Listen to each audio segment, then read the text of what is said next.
warning for northern Cook County and north central Texas until 8:30 p.m. At 7:26 p.m., National Weather Service meteorologists detected a severe thunderstorm capable of producing quarter-size hail and damaging winds in excess of 60 miles per hour. This storm was located 9 miles northwest of Munster, moving east at 45 miles per hour. This replaces the warning that was previously in effect.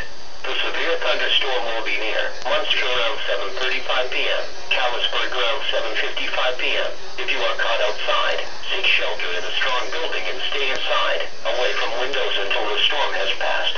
A tornado watch remains in effect until 9 p.m. Saturday evening for north central Texas.